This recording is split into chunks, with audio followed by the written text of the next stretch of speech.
Shuddha Bhakata Charanarenu Bhajana Anukula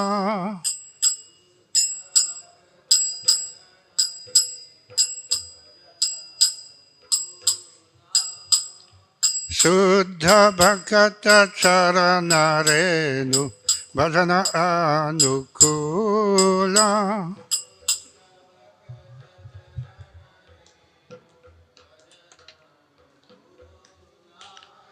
Bhakata Seva Parama Siddhi Premalati Karomula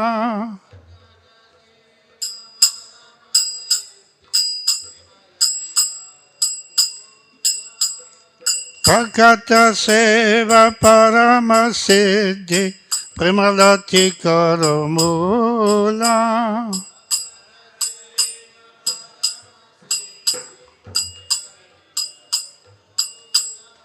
Madhavati Ti Bhakti Janani Jatane Palana Kori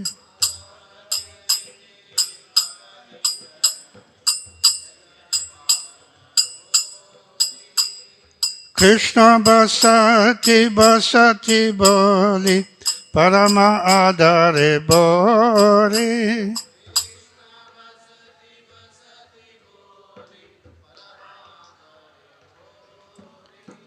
Gora Maharaja Sabastane Koralo Brahmanarange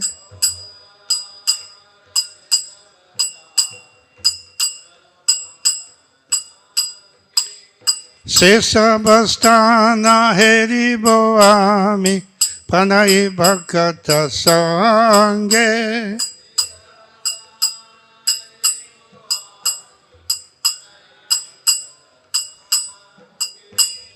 Mridanga Badya Sunite Mana Abasara Sadajache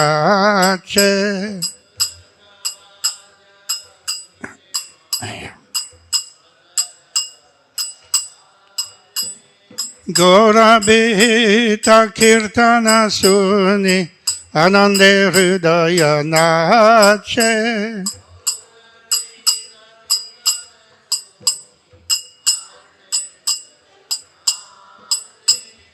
Jugala Murti Dekhi Amora Parama Ananda Hoya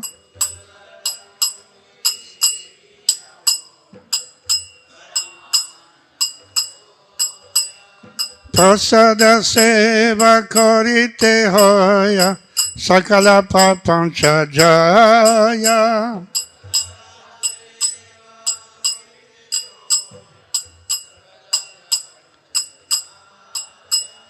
Jedina Grihe Bhajana Dekhi Grihete Goloka Bhaya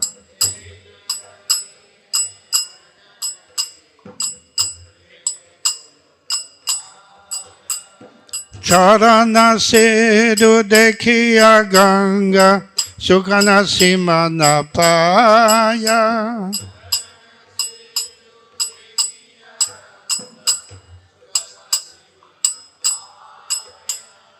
Tulasi Dekhi Juraya Prana Madhava Toshani Jani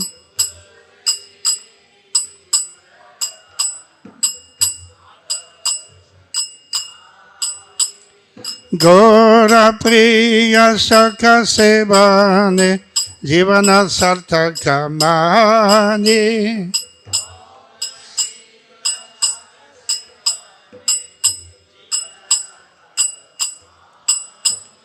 Bhakati Vino Krishna Bhajane Anukula Prayaja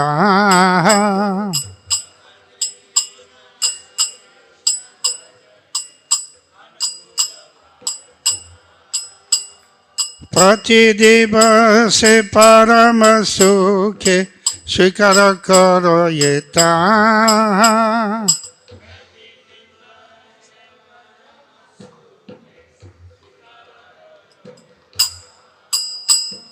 Suddha Bhakata Charana Renu Bhajana Anukula.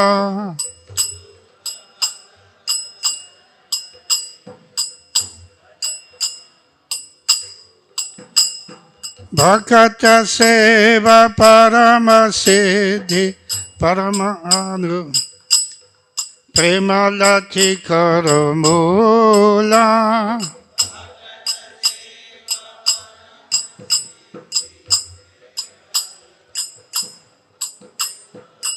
Hare Krishna, Hare Krishna, Krishna Krishna, Hare Hare, Hare Rama, Hare Rama, Rama Rama, Hare Hare.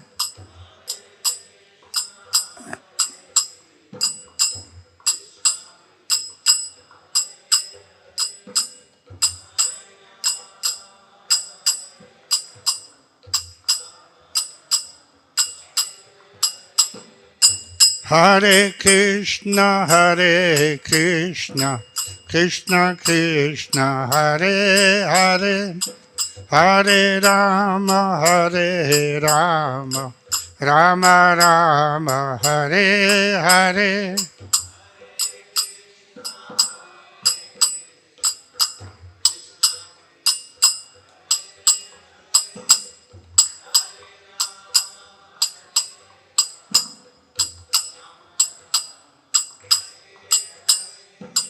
Hare Krishna, Hare Krishna, Krishna Krishna, Hare Hare, Hare Rama, Hare Rama, Rama Rama, Hare Hare.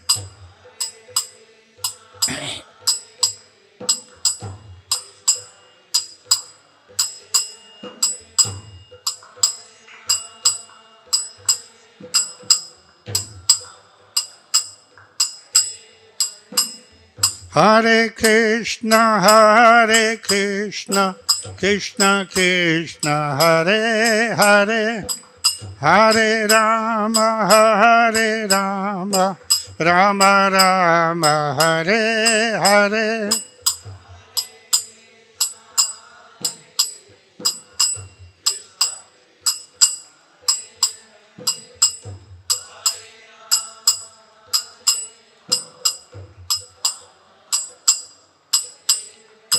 Hare Krishna, Hare Krishna, Krishna Krishna, Hare Hare, Hare Rama, Hare Rama, Rama Rama, Hare Hare.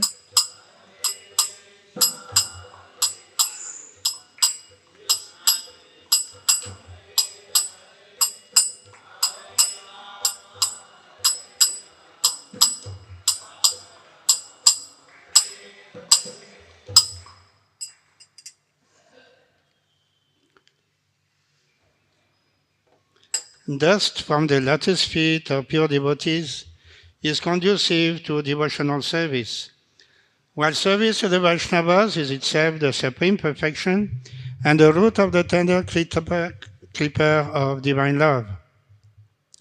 I observe with great care the holy days like Ekadasi and Janmashtami, for they are the mother of devotion. As my dwelling place, I choose with the greatest of reverence and love the transcendental abode of Sri Krishna. All those places where my Lord Gosundar traveled for pastimes, I will visit in the company of loving devotees.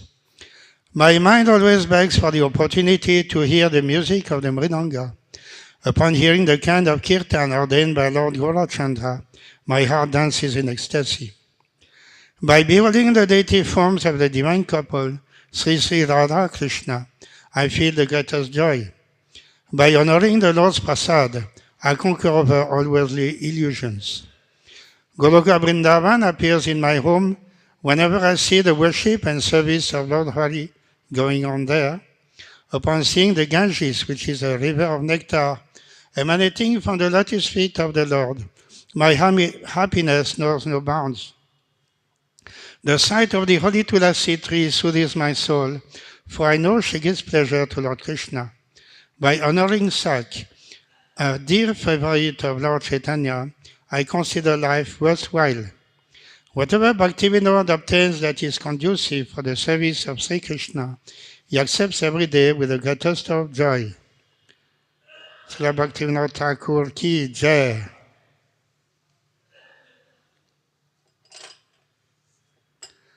Jai Radha Madhava Kunja Bihari.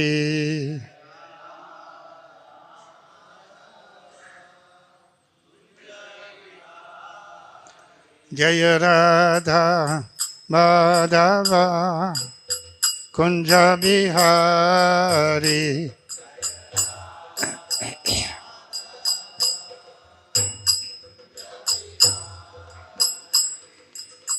Gopi Jana Vallabha Girivaradhari.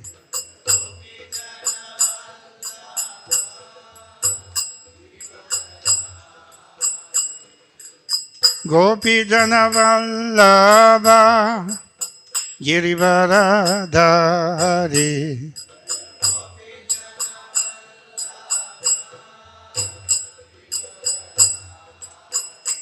Jaya Radha Madhava Kunja Bihari.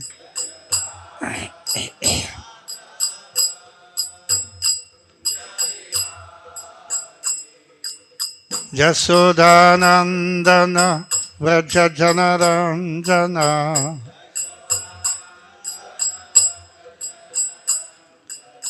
Jasodanandana Vrajajanaranjana.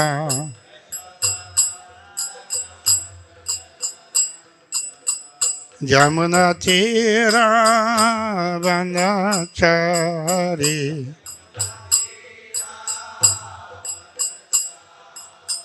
Jamunatira Vanachari.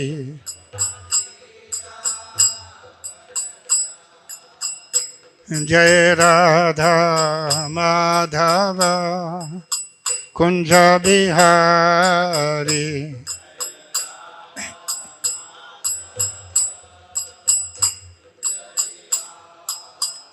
Jaya Radha Madhava Kunja Bihari.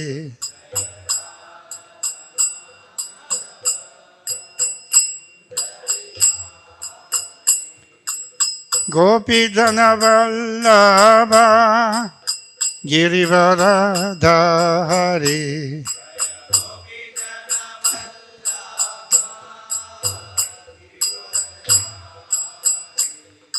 Gopi Jana Vallabha Girivaradhari.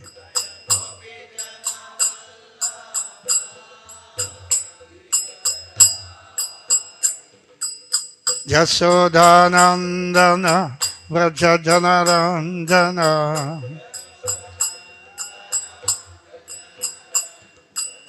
Jasodanandana Vrajajanaranjana.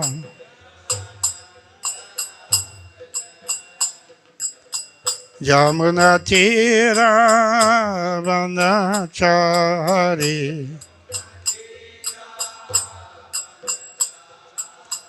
Jamunatira Vanachari.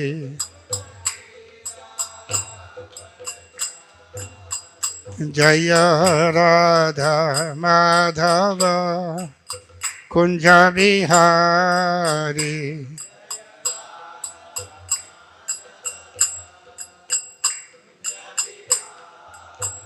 Jaya Radha Madhava Kunja Bihari.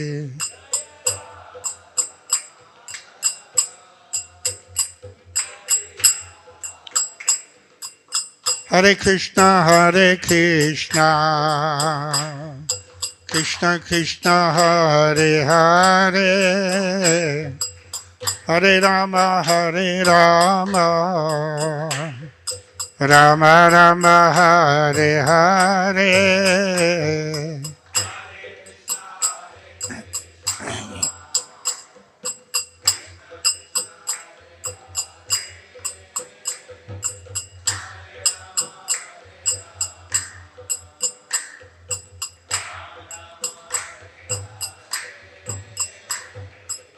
Hare Krishna, Hare Krishna, Krishna Krishna, Hare Hare, Hare Rama, Hare Rama, Rama Rama, Hare Hare.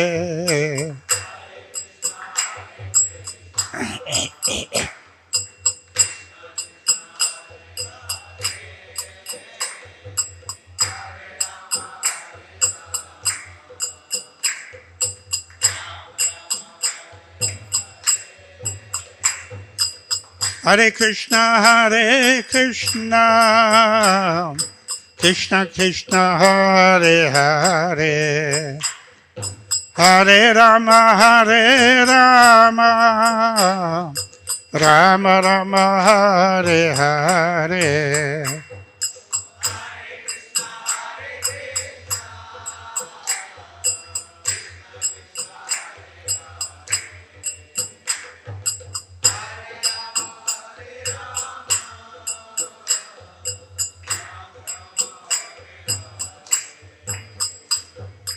Hare Krishna, Hare Krishna, Krishna Krishna, Hare Hare, Hare Rama, Hare Rama, Rama Rama, Hare Hare.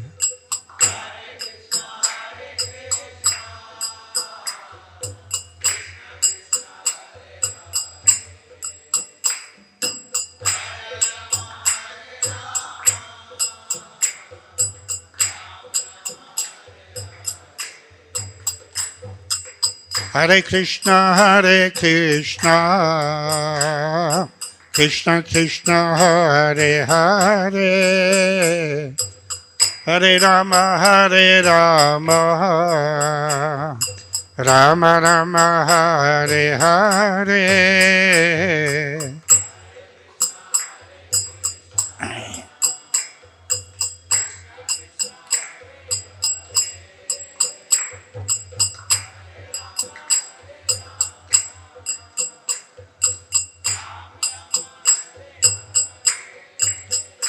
Jaya Prabhupada, Jaya Prabhupada, Jaya Prabhupada, Jaya Prabhupada.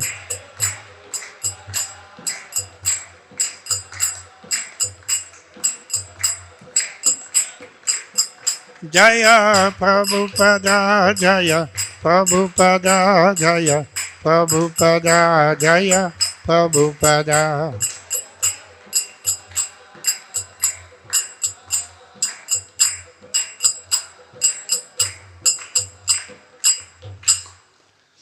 Jai Om Vishubhat Paramahamsa Parivar Jaikacharya Ashottara Sata Sri Srimati His Divine Grace et Sri Bhakti Vedanta Swami Srila Prabhupada Ki Jai.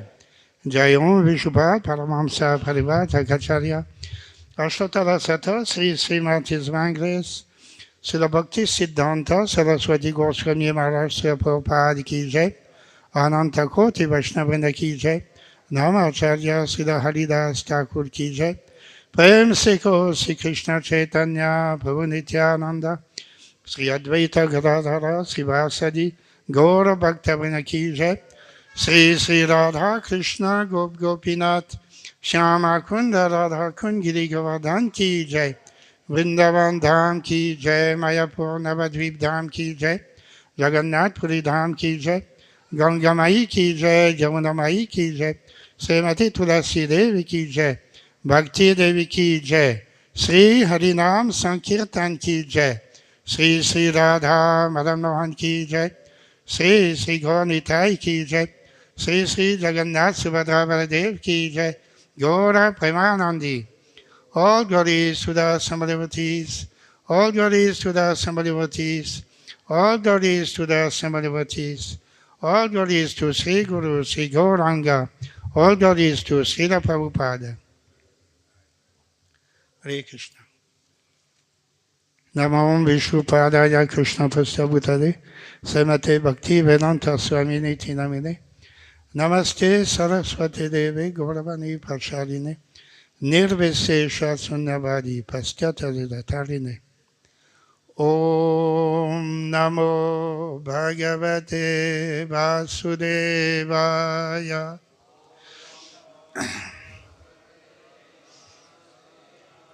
Om Namo Bhagavate Vasudevaya.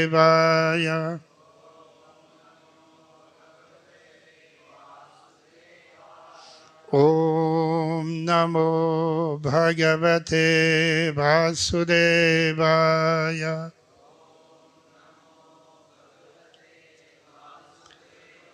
Narayanam Namaskritya Naram Chaiva Narottamam Devim Saraswatim Vyasam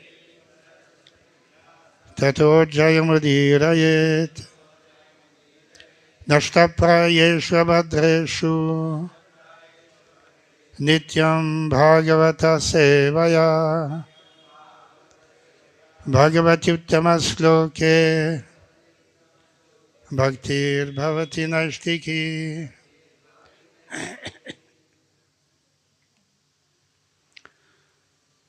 We are reading from Srila Prabhupada Lilamritam, Volume 3, Chapter 6, entitled India Revisited, Part 1.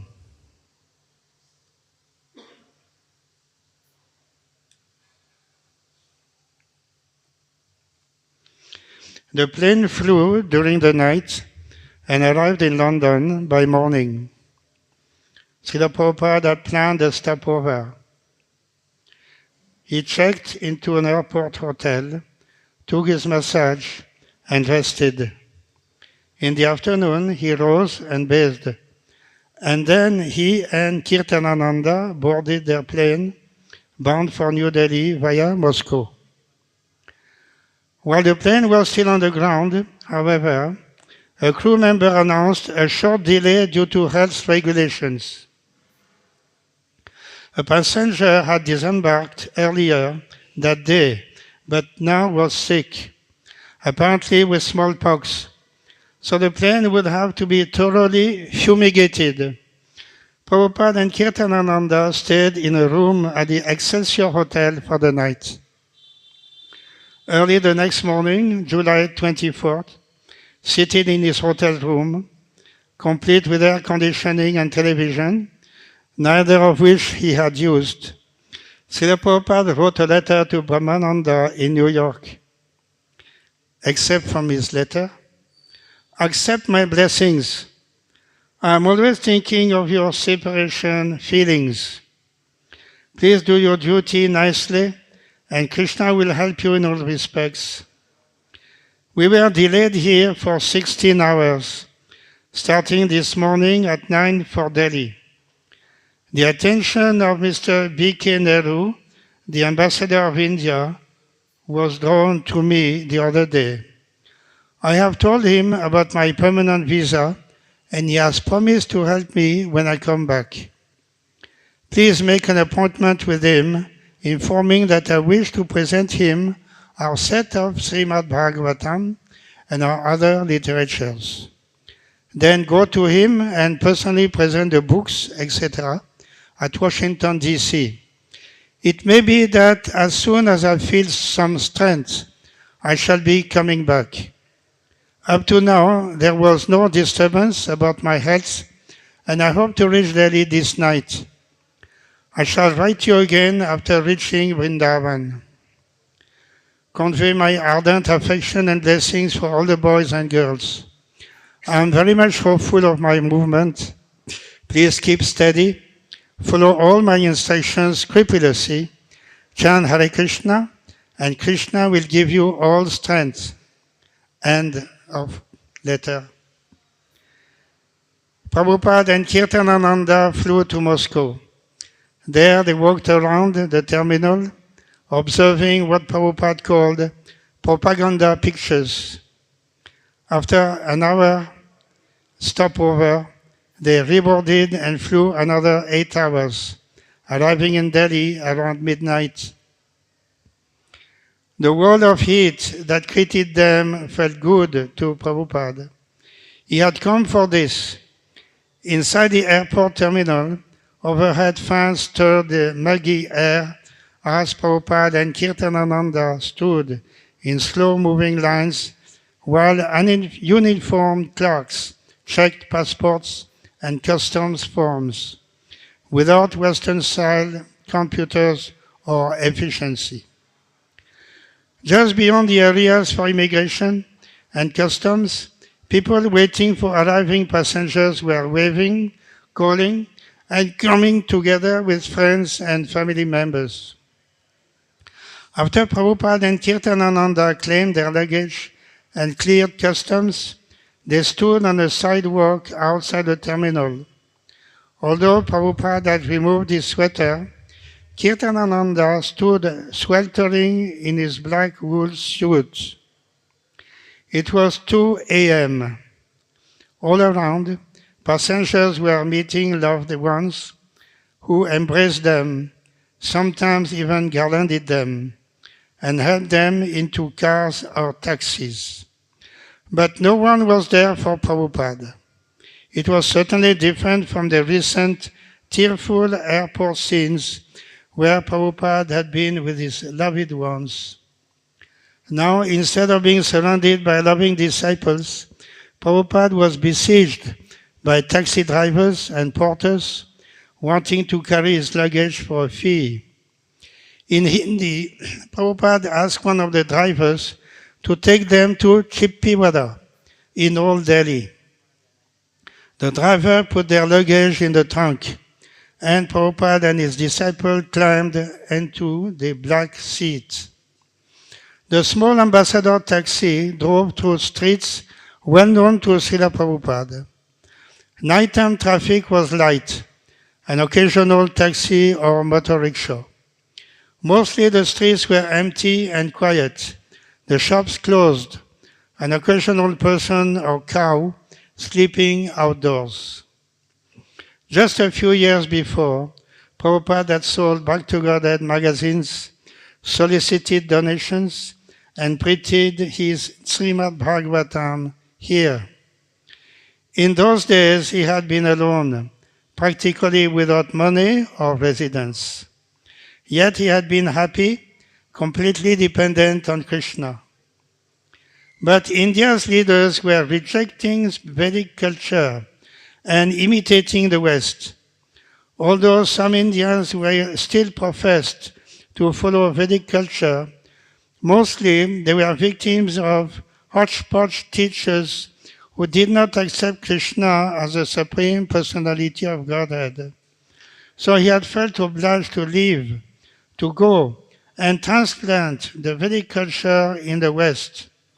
He had held strictly to the vision of his predecessor spiritual masters, and he had been proven right. The West was a very good field for Krishna consciousness. As the taxi drove to Old Delhi and approached Chowri Bazaar, Prabhupada saw the printing and paper shops now closed for the night, and the usual dense traffic of human-hauled carts was now absent, though some laborers were sleeping on their carts till the morning, when they would bathe in the outdoor well and begin another day's howling. When Srila Prabhupada had been overseeing the publishing of his first volumes of Srimad Bhagavatam, he had daily walked the streets, buying paper, picking up proofs from the printer, returning with the corrected proofs. His first canto had been a triumph. Chowri Bazaar led to side streets that led to the narrow lanes of Chippiwada, where upright metal posts blocked autos and rickshaws from entering. The driver stopped the taxi on an empty road and turned for his payment. Prabhupada took from his billfold 40 rupees, the same 40 rupees he had carried with him on the boat to America in 1965. But the driver took the entire 40 rupees and said he would keep it all as a just fare. Prabhupada protested. The fare should not be even half of that. Loudly they argued back and forth in Hindi. The driver had pocketed the money and would give no change. Prabhupada knew that to get a policeman at this hour would be very difficult. Finally, although this had been nothing less than a robbery, Prabhupada let the man go. He cheated me, Prabhupada said. He and Kirtanananda took their luggage and walked the last block up to the door of the Chippivada Hare Krishna temple. It was locked. As they pounded loudly, Prabhupada called out for Sri Krishna Pandit until a man came to the door, recognized Prabhupada, and let them in. The man showed them upstairs and unlocked the door to Prabhupada's room. Prabhupada turned on the light. The room was bare and dusty, and the bulb hanging from the ceiling created stark light and shadows.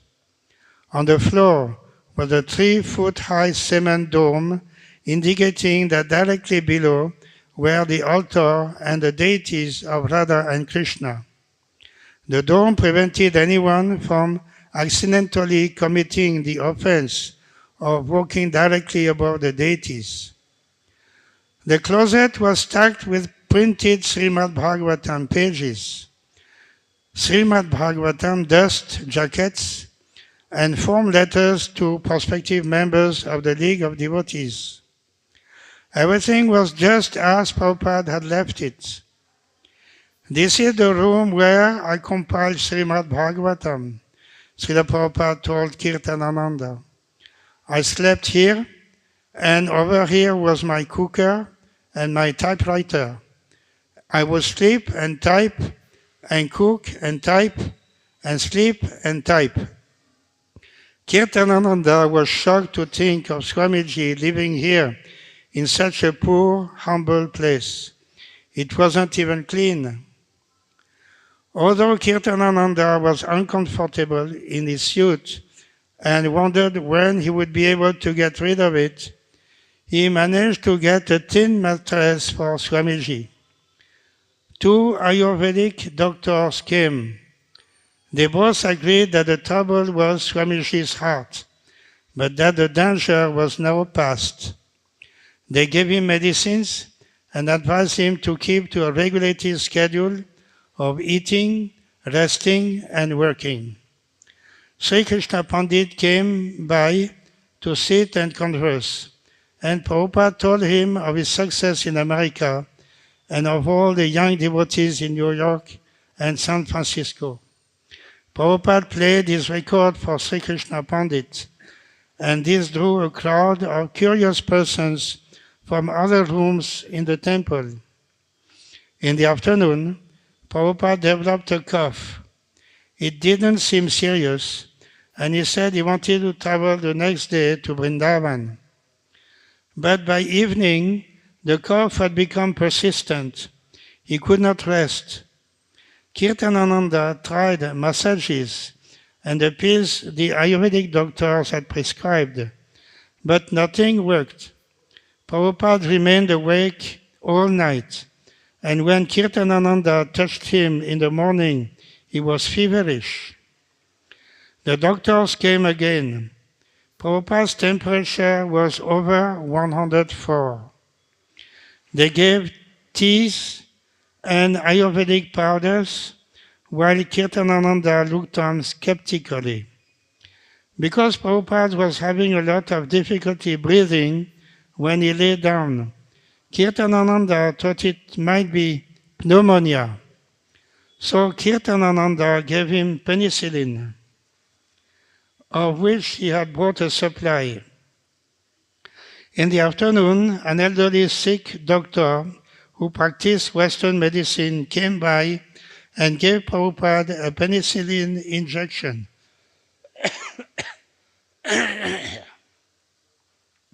Prabhupada then fell asleep and rested quietly for the first time in 24 hours. While Prabhupada slept, Kirtanananda wrote a letter to his godbrothers in New York. Excerpt from his letter. I know you would like me to say straight out my opinion as to how he is, and that is not good. The outcome, as always, but now very apparently, is only in Krishna's hands. Please chant Hare Krishna, for that is the only thing that can save him. That is what saved him before, and that can do it again. I know that his task is not yet complete, and by Krishna's mercy, he can again be spared. End of letter. Kirtanananda also asked the New York devotees to call the devotees in San Francisco, Santa Fe, and Boston, and have them continue chanting for Swamiji's health. He reminded them to strictly follow all Swamiji's instructions. The next day, Srila Prabhupada's fever was down to 100.6. He was still sick, but he talked again of going to Vrindavan.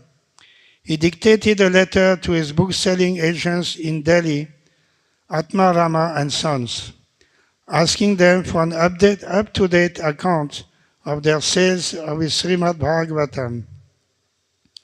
All the acquaintances came back and were disappointed to find Swamiji unable to accept their invitations.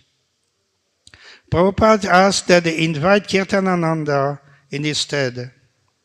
For several days, Kirtanananda visited the homes of these pious Hindus. He played the record of on his portable phonograph, chanting along and dancing with his arms upraised. Then he would give a short speech. His hosts accepted him as a sadhu, fascinated that an American had taken so seriously to Krishna consciousness. On August 1st, after 6 days in Delhi, Prabhupada went to Vrindavan. Kirtanananda wrote back to New York. Excerpt from his letter. My dear brothers and sisters, greeting in the name of Krishna from Vrindavan. Obviously, Swamiji is much better, especially after reaching Vrindavan. His eyes now have a special glow. We left Delhi yesterday, 31st, morning on the Taj Express, and in 2 hours were at Mathura. We rode special third class, and it was quite satisfactory. Not at all crowded like the usual third class. Anyway, we are now here and are in the process of settling down. Swamiji has 2 very nice rooms, quite cool, just off the porch where the Bhagavatam is read. How appropriate. The only difficulty on his behalf is that these Indians all want to see him, and they are very persistent, and I'm not very successful in keeping them out.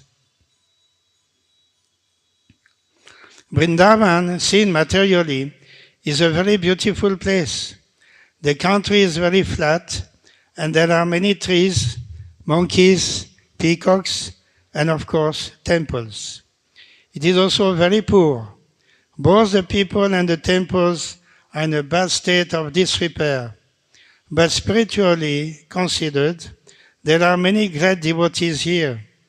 And it is wonderful to walk down the streets and see tea logs all over the place, and people chanting on their beads.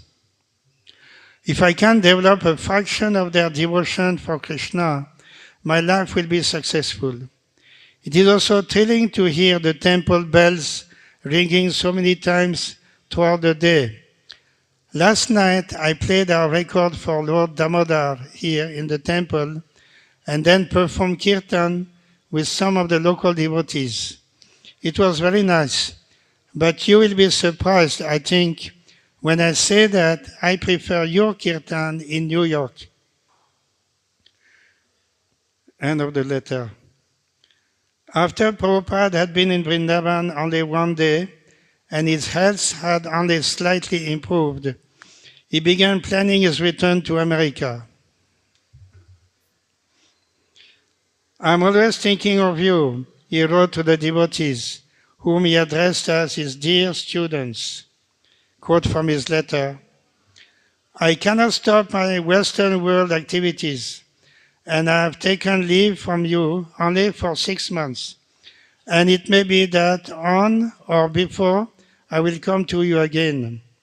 Kirtanananda says from my bodily feature that I am improving. I'm also feeling like that. End of quote. In Delhi, Prabhupada had received a letter from Brahmananda saying that the Macmillan Company was definitely interested in publishing the Bhagavad Gita. In Vrindavan, Prabhupada wrote Brahmananda to sign a contract at once on his behalf. Prabhupada had been considering whether to print privately in Japan or India or to wait for Macmillan.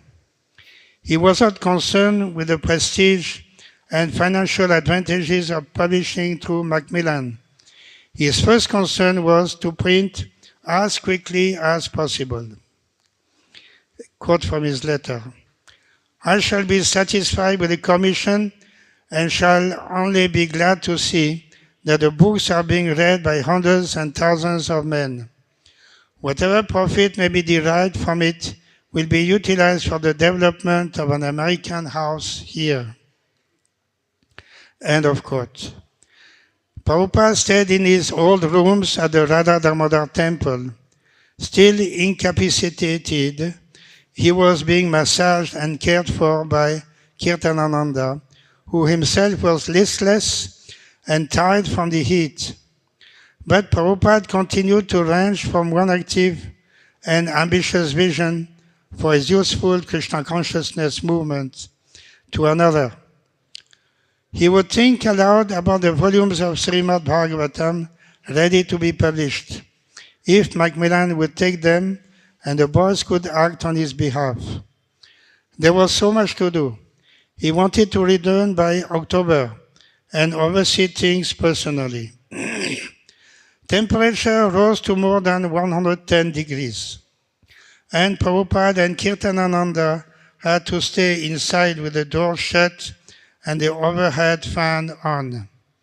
Although Kirtanananda could barely perform his duties, Prabhupada found the heat bracing and said that it was restoring his health. Then, after the first week, the monsoon rains began and the heat broke. On August 10, Kirtanananda wrote home again. Quote from his letter, God is it a hot place. But at last the rains have started again, and there is some relief from the heat. You can believe me when I say it was hot.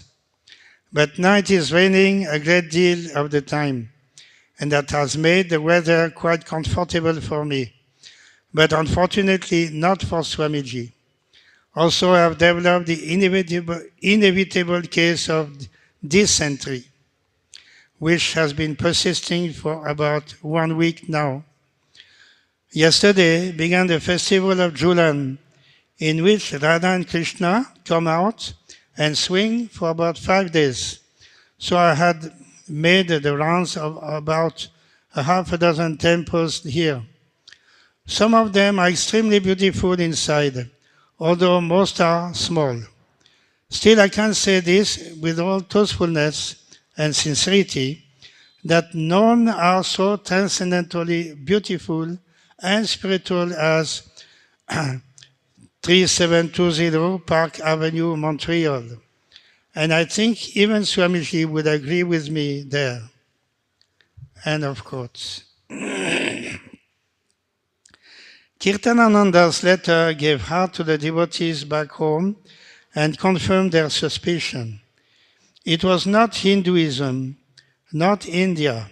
It was Swamiji and chanting Hare Krishna that was sustaining their spiritual life. As Prabhupada's spiritual children wrote from the fledgling centers in half a dozen cities in North America, he would reply, quote from Prabhupada's letter, Vrindavan is an inspiration only, but our real field work is all over the world. Even if I die, you are my future hopes and you will do it. I'm feeling very much for you all. Please let the ball roll on just as it is set. End of quote. Brahmananda wrote from New York asking for an explanation of why Swamiji, a pure devotee, was suffering serious illness. Swamiji had explained that conditioned souls and even beginning devotees are attacked by Maya. But was Swamiji also being attacked by Maya? On August 14, Srila Prabhupada replied, quote from his letter, Don't be afraid of my being attacked by Maya. When there is fight between two belligerent parties, it is always expected that there will be sometimes reverses. Your country and the Western world is mostly under the grip of Maya and the modes of nature in passion and ignorance. And my declaration of war against the Maya is certainly a great battle. Maya saw me very successful within 1 year, so that I got so many sincere young followers like yourself and others. So it was a great defeat to the activities of Maya.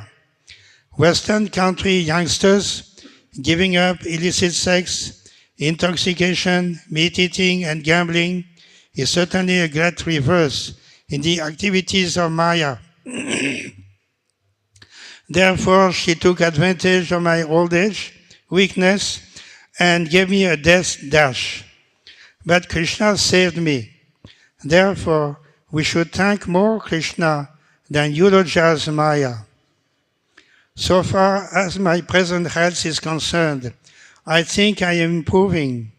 At least I am taking lunch better than in New York. So as soon as I'm a little fit to return to the field of battle, I shall again be in your midst. End of quote. So we'll read another page. Srila Prabhupada envisioned an American house, a place where resident disciples could study Sanskrit and Vaishnava literature in Vrindavan. When he had suffered his stroke, he had said that Rai Ram should finish the translation of the Bhagavatams. He had also requested Achyutananda, Gaurasundar, and others to learn Sanskrit, Bengali, and Hindi, so that if he did not recover, they could carry on his work. And he hoped that some of his leading men, like Brahmananda, Hayagriva, and Rai Ram, would come to India, obtain property, and establish his American house. Even if I'm well, he wrote on September 9, it is not possible for me to look after the affairs of the American house. Prabhupada decided to ask one of his godbrothers, Swami B.H. Bond Maharaj, to accommodate some students from America at his Institute of Oriental Philosophy. Swami Bond Maharaj Institute was a provincial college of about 300 students located in Vrindavan and affiliated with Agra University. It was what is known in India as a degree college, an institution geared toward improving the economic condition of its graduates by making them eligible for better jobs. When Srila Prabhupada and Kirtanananda visited Swami Bon Maharaj at the Institute of Oriental Philosophy, Swami Bon received them in a clean parlor furnished with chairs, couches, and a radio. Swami Bon, wearing leather slippers, shorts visible through his thin dhoti, and an iron shirt with brass studs, appeared suave and sophisticated, an educated man with straight, neatly parted graying hair. Although a resident of Vrindavan, in the 1930s, he had spent several years in England, where he had been received by members of the royal family and had lectured at a number of colleges. But he had aroused no lasting interest. When Prabhupada had been struggling alone in New York in 1965, he had written to Swami Bon asking for help. But Swami Bon had not responded. Even now, as Prabhupada told him of the work in America, Bon Maharaj did not have much to say. But he was interested in the prospect of Americans coming to live and study at his institute. Foreign students would enhance the prestige of the institute in the eyes of the government. He said the students could possibly be accommodated free of cost. Encouraged by the meeting with Bon Maharaj, Prabhupada wrote several letters to his disciples, inviting them to come and study Sanskrit. Quote from his letter: "If you want to learn Sanskrit, there is an ample opportunity in this institute. We had some preliminary talks, and it is hopeful that Swami Bon can give us some land for our own building. But even so, arrangements can be made with the existing facilities so that there will be no difficulty for the students who come here to study Sanskrit and the Goswami literature. It is a good opportunity for our students, and I shall be glad to learn how many of you desire to come." And of course, we can end our reading here today. Any questions or comments on this?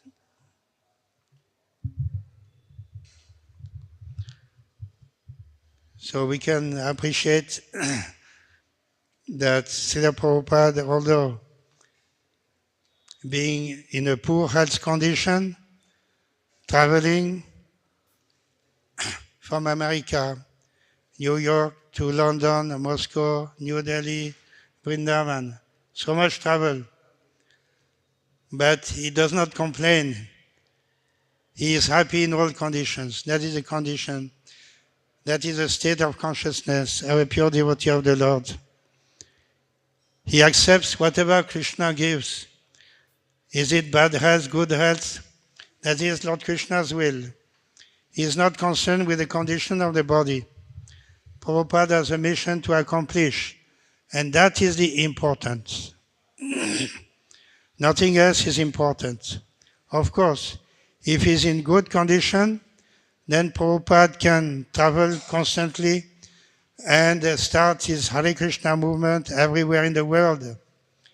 But if Prabhupada cannot do that by Krishna's will, then his students will be given the assignment or the mission to continue Prabhupada's mission. So Prabhupada is confident that his American students will be able to continue what Prabhupada has started. So we can appreciate also this confidence that Prabhupada has in his disciples.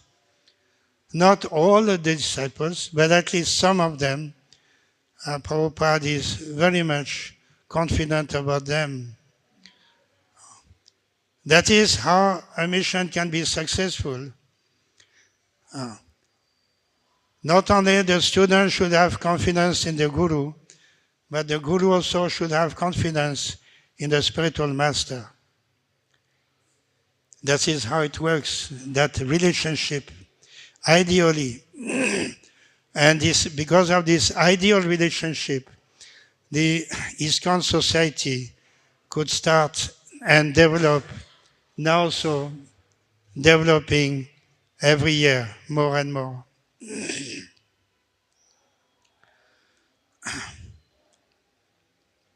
Srila Prabhupada has come back to India, but he's thinking about his mission that he started in America. He has not forgotten that.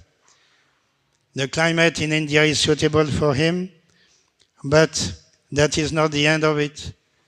He has to get ready again to go back to New York and other places. Regarding the American house in Vrindavan, that is also another project that Prabhupada wanted to start, with the idea that his disciples should be learning Sanskrit and Vaishnava literature, which is difficult to do in America or in a foreign land, because there the facilities for such study are not available. So Prabhupada wanted that his students should have a complete education in Vaishnava literature and Sanskrit also. Some of the students were given by Prabhupada this responsibility. For instance, Pradyumna. In India, Pradyumna learned Sanskrit in Udupi with the association of the Udupi sannyasis, and he was well received there. And he was helpful in that manner in the Sanskrit language for editing Srila Prabhupada's books.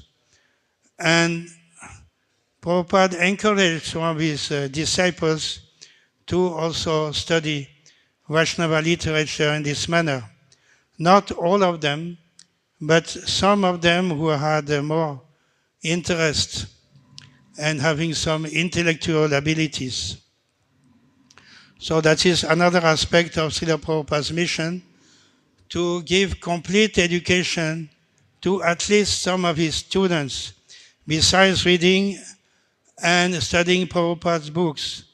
It is also very good, helpful for the preaching work, especially in India, to study the literature of the Goswamis or the books of Srila Bhaktivinoda Thakur, which Srila Prabhupada wanted to publish also, and the books of Srila Bhakti Siddhanta Saraswati Thakur, just to name some of them. This is another aspect of Srila Prabhupada's mission.